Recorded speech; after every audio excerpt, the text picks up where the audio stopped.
Bismillahirrahmanirrahim. Assalamualaikum warahmatullahi wabarakatuh.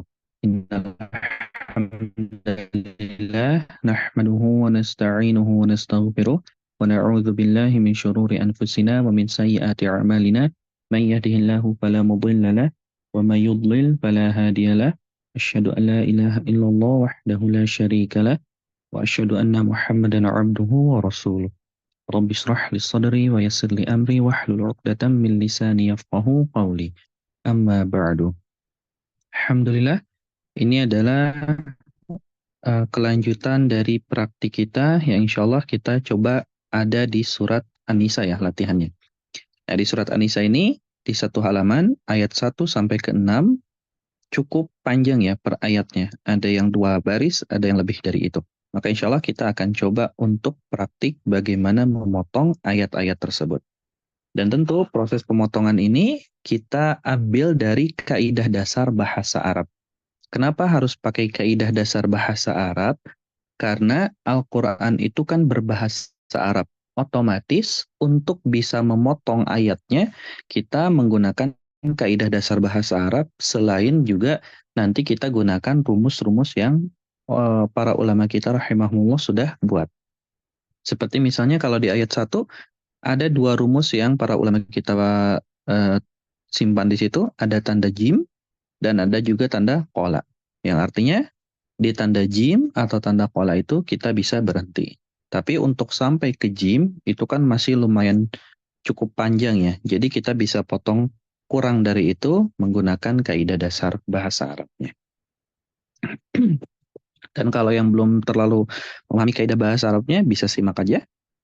Jadi nanti tinggal ditandai tanda-tanda yang mana saja boleh wakaf dan langsung ibtidah.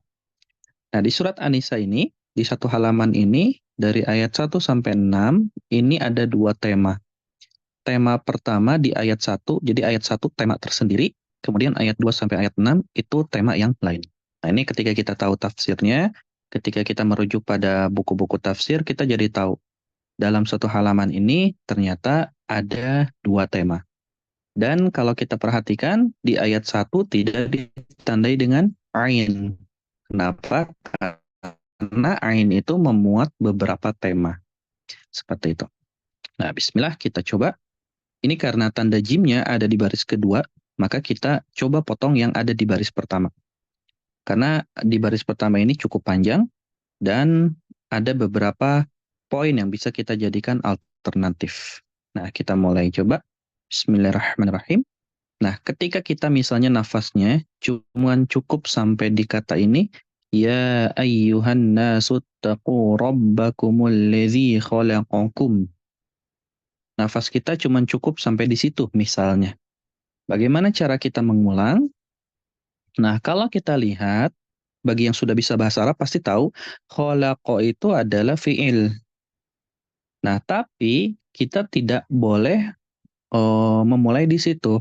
Kenapa? Karena sebelumnya ada kata allazi. Allazi itu ibarat teman penggandengnya, penggandeng daripada si fi'il tersebut.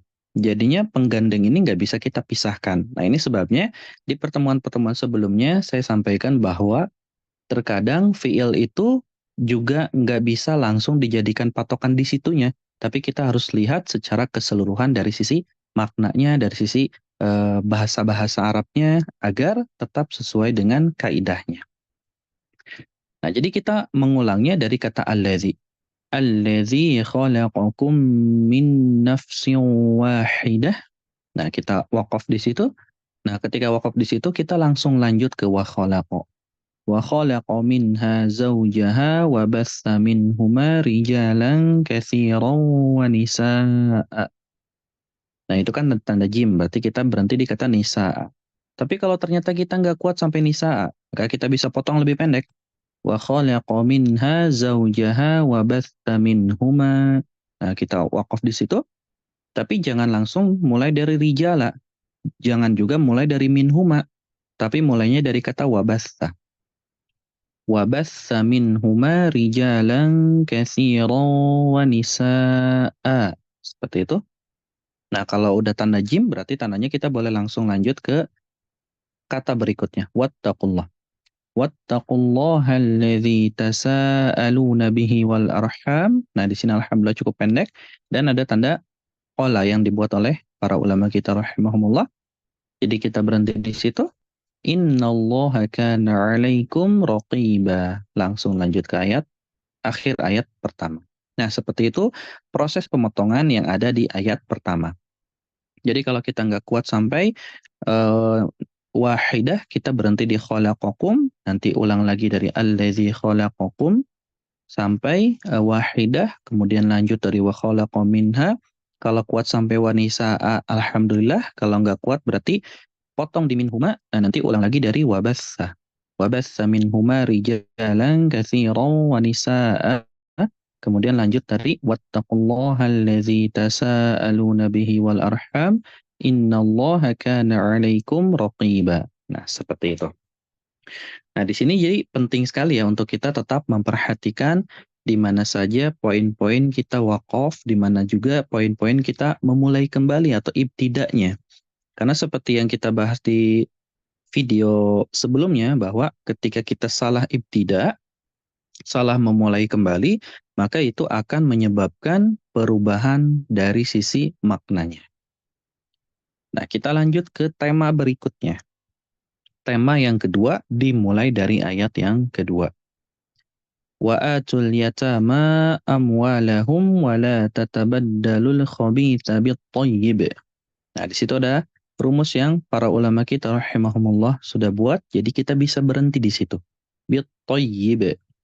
Nah, ini kalau udah ada rumus seperti ini, tidak perlu mengulang dari bit-thayyibi wala ta'kulu, tapi langsung aja ke kalimat berikutnya, wala ta'kulu amwalahum ila amwalikum. Jadi tidak perlu mengulang. Langsung innahu kana huban kabira. Seperti itu. Jadi langsung masuk ke kata berikutnya. Dan ini juga faedah lain yang bisa kita dapatkan adalah setiap kali kita wakaf, kalau ada tanda wakafnya, nah berarti kita bisa langsung lanjut ke kata berikutnya.